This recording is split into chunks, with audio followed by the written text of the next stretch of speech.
All right, so let's get into it. Brice, a lot's going on with post conditions. Recently, Clarity 4 introduced a few new different post conditions within contracts. Obviously, Yeah, post conditions have been such a major, important security feature of Stacks and for Stacks developers building applications. Um, and definitely. it's not done yet, right? There can always be some new improvements to post conditions. So recently, you made a post on the Stacks forum kind of outlining two different improvements for post conditions going forward. We'll get into that in a few minutes, but first, I guess for to kind of give like a quick primer on post conditions and whatnot.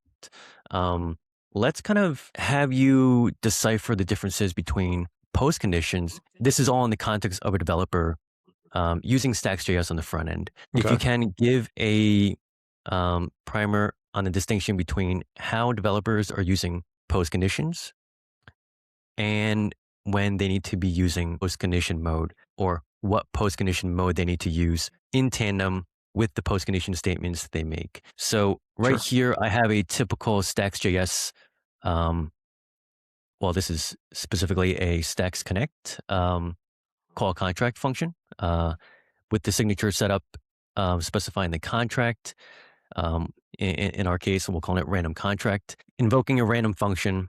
And then there are these two properties that are very familiar that everyone has seen if they've been building on Stacks for quite a while. But yeah, if you can break down the differences between these post condition statements that we are essentially um, filling this array over here and the Sure. post condition mode down over here. Yeah, sounds good. That's a good start. So let's look at the post conditions first, and you can probably actually go up to those examples above. We can talk through those. So essentially, what the post condition is doing, as your contract is executing, the environment that it runs in, the Clarity VM, is recording all asset movements that happen during that execution. And then at the end, when the transaction is done executing, it basically takes a look at any post conditions that you listed and compares it against this asset map that it recorded while the transaction was executing.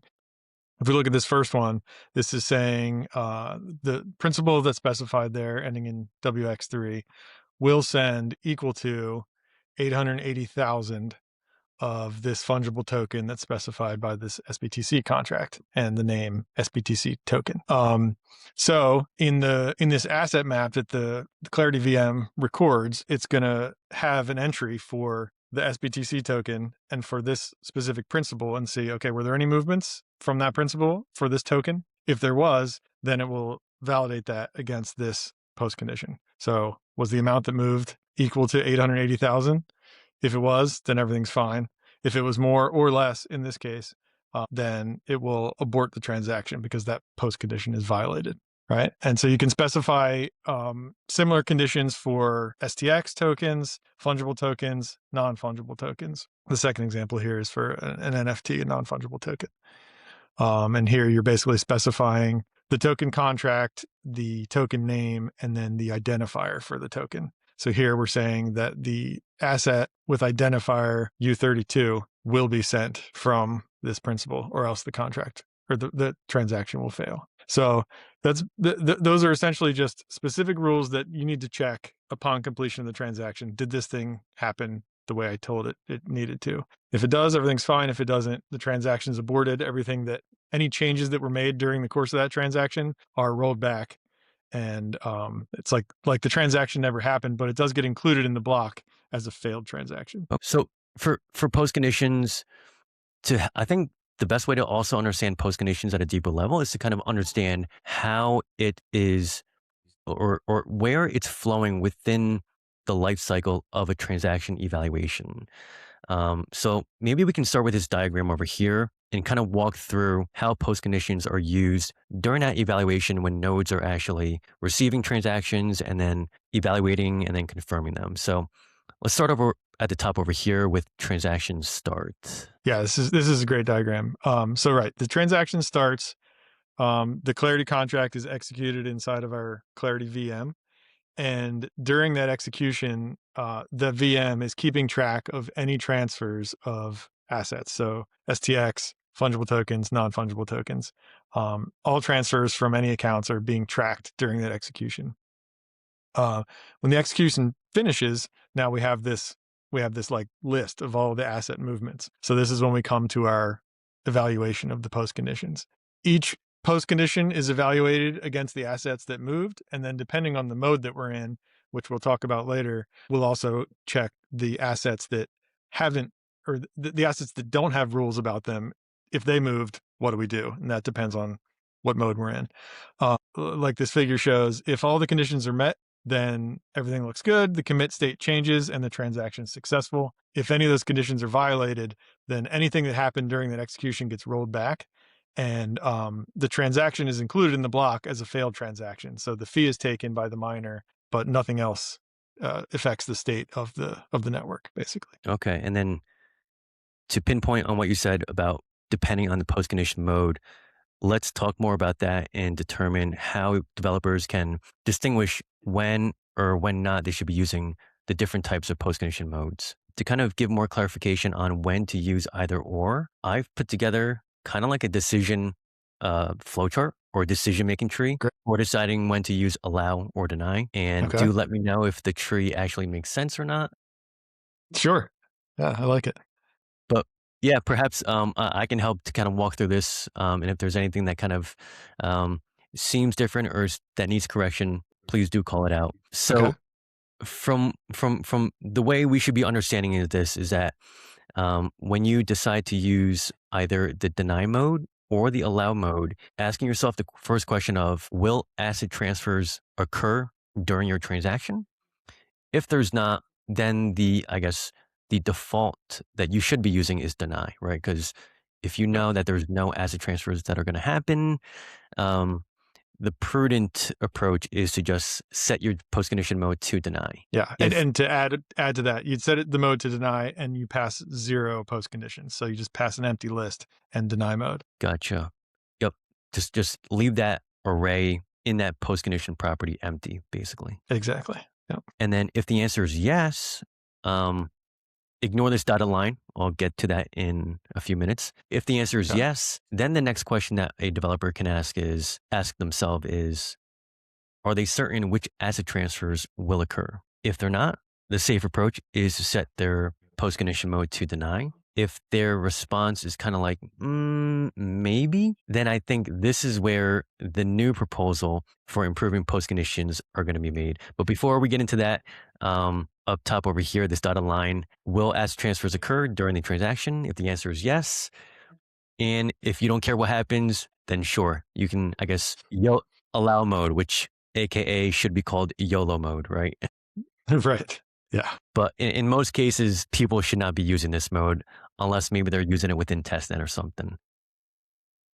Right. You're essentially, when you're in allow mode, you are fully trusting that the contract is doing what you expect it to do, and you're basically not checking it in any way. Well, I shouldn't say you're not checking it in any way. So in allow mode, you still do check the post conditions that are specified, but anything outside of those specific conditions is allowed to happen without like rejecting the transaction, basically. That's a good way of putting it. That's Maybe we correct. should talk through that one some more because that's usually a confusing part for people. And I think this confusing part is what gives way to the new proposal for the new improvement for post conditions.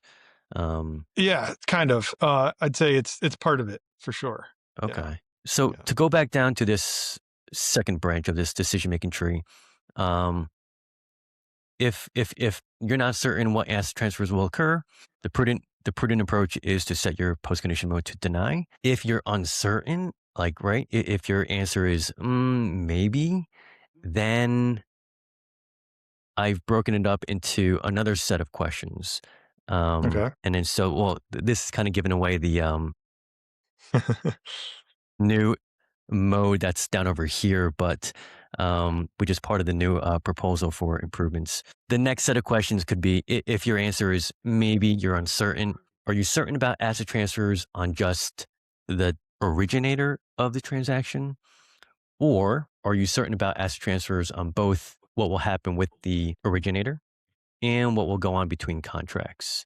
And then so I guess I'll kind of have you take the mic from here and kind of explain the whole purpose of this originator mode and tell me if these two different um, questions for this part of the branch, it makes sense. Yeah, yeah, sure. I like this. I think it does make sense. In the normal case, when I'm calling a transaction, I really only care about the assets that are moving out of my own wallet, right? So if I'm trying to, sell an NFT, I want to make sure that that transaction is allowed to move that NFT out of my wallet.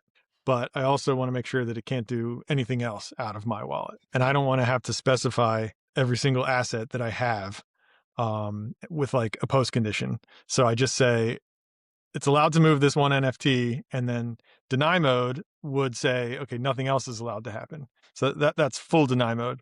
But then if inside the contract that I'm calling, say that contract moves some of its own assets around because it's doing some kind of a swap somewhere with another contract, and it who knows what it's doing on the other side before it pays me for my NFT.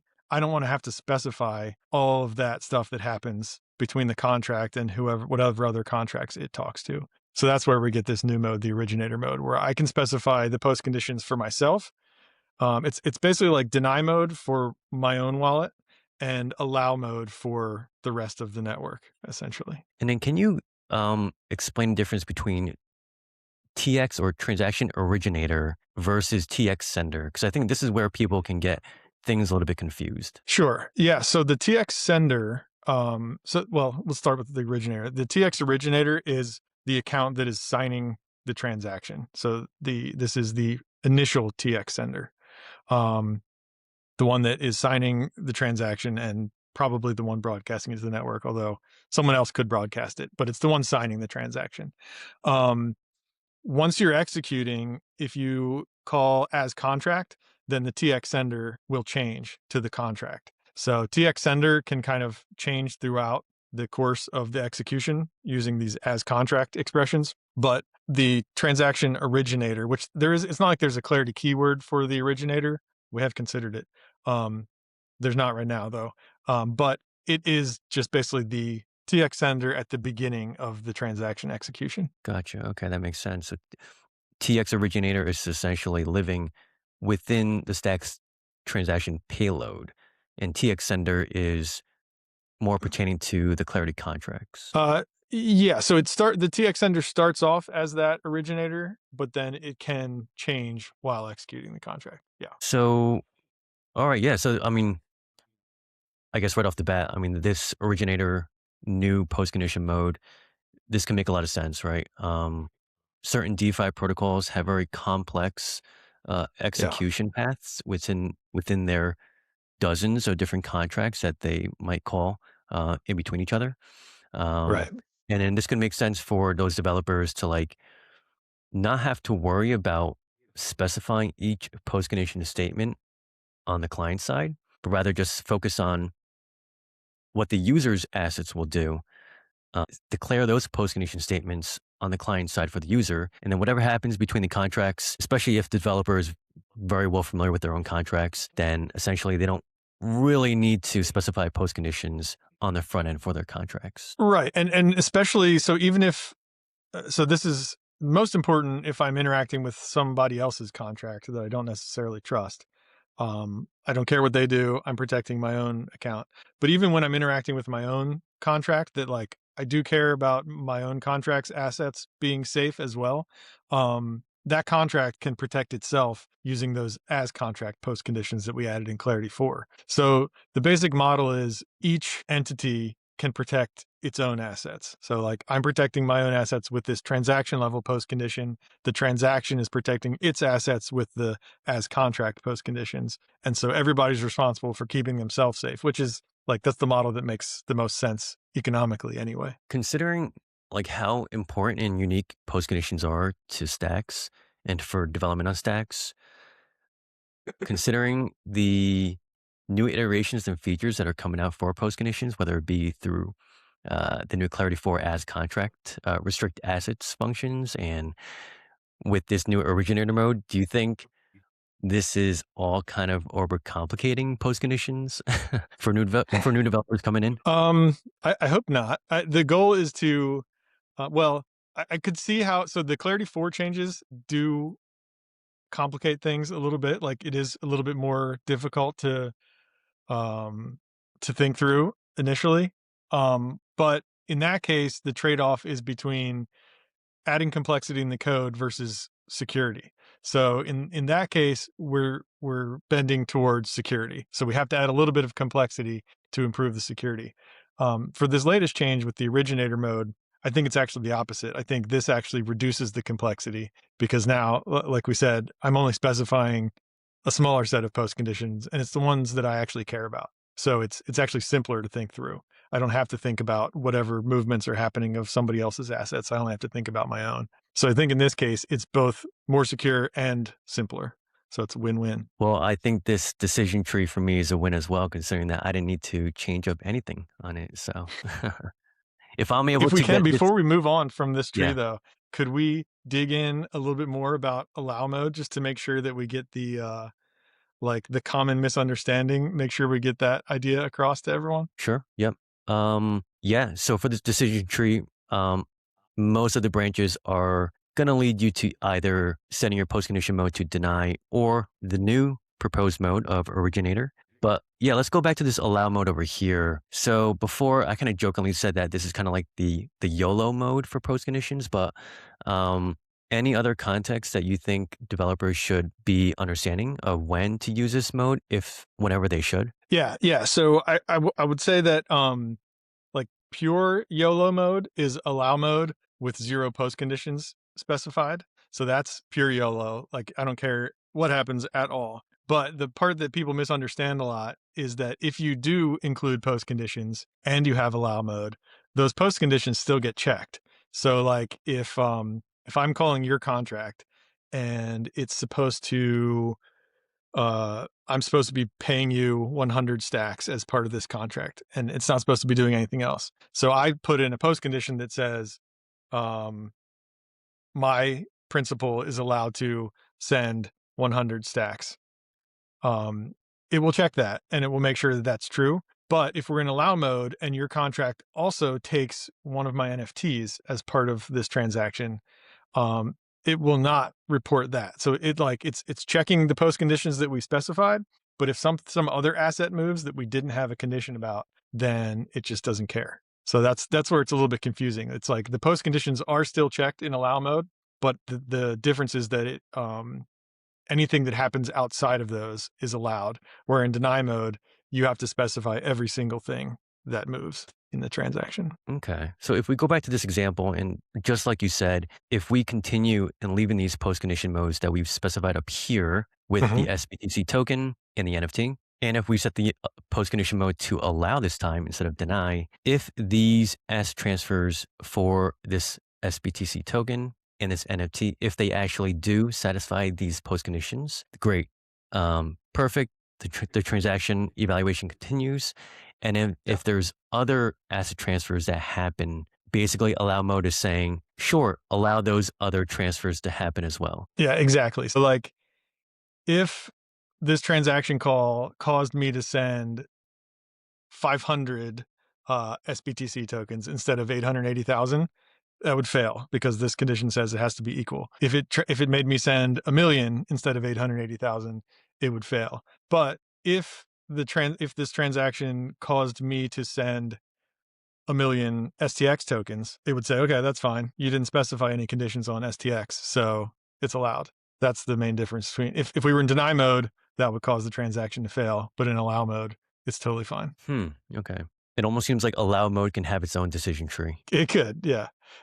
Really, in my professional opinion, I would discourage anyone from using allow mode unless you're just testing locally. Like you can always specify post conditions. And now with this new mode, it's a lot easier to do. Sometimes it was really difficult to use deny mode for some of these complex contracts, which is why some of the DeFi protocols were basically encouraging users to use allow mode just because it was too complicated to specify the post conditions.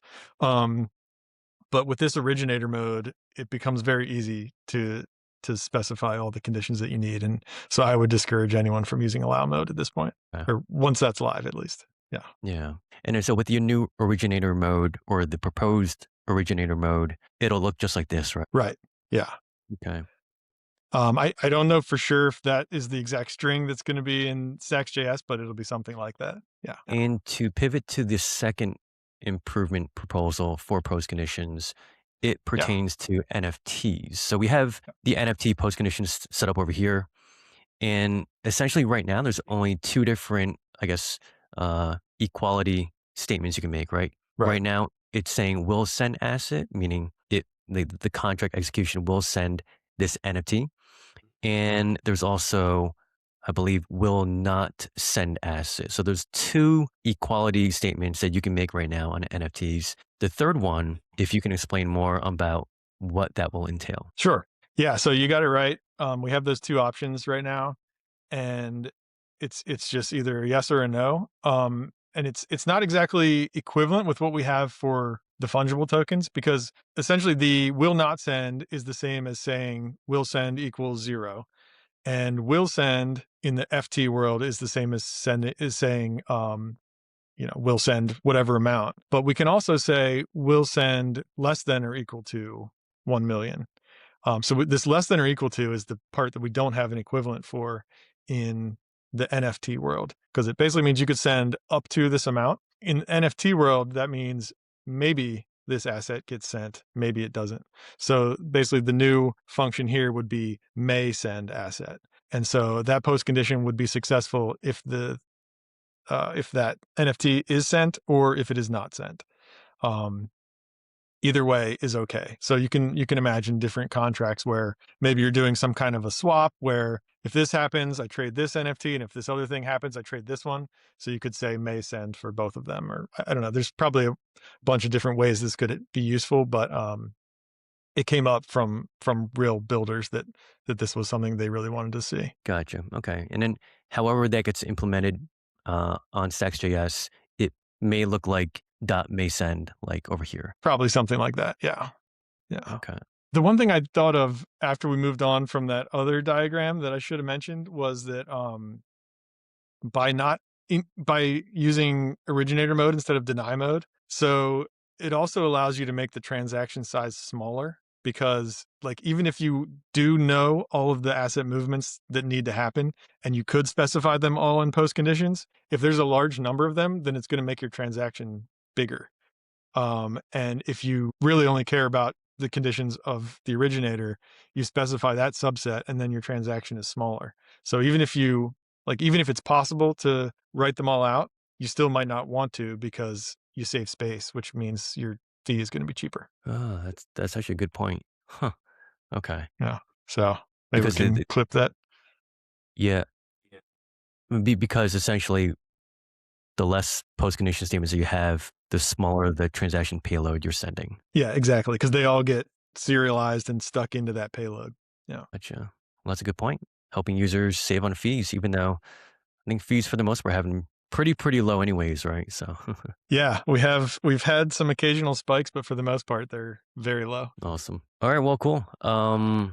Yeah, I think that was it. So to wrap it all up, when could users and developers expect these new post condition improvements to come out? Yeah, so soon. So the SIPs are in the process of going through the whole SIP process. So they are in, well, this particular SIP, there's basically 3 SIPs that are going to be clumped together. 39, 40, and 42, I believe, are the 3 numbers. They are in the technical cab review right now. They're being voted on by the technical cab right now. The community vote, we'll do one vote for the 3 of these together, which should be announced very soon. I don't know when this will be posted, but the goal is to activate these together as part of Epoch 3.4, and that should be targeting the end of March. So soon. Awesome. Well, exciting times ahead of for Stacks coming up. So yeah. Yeah, With more excitement and with more features comes more security. So absolutely. on that, thank you again, Brice, for spending the time and chatting about these new post condition improvements. And All right. Yeah, thanks, Eric. Great chat as always. for sure.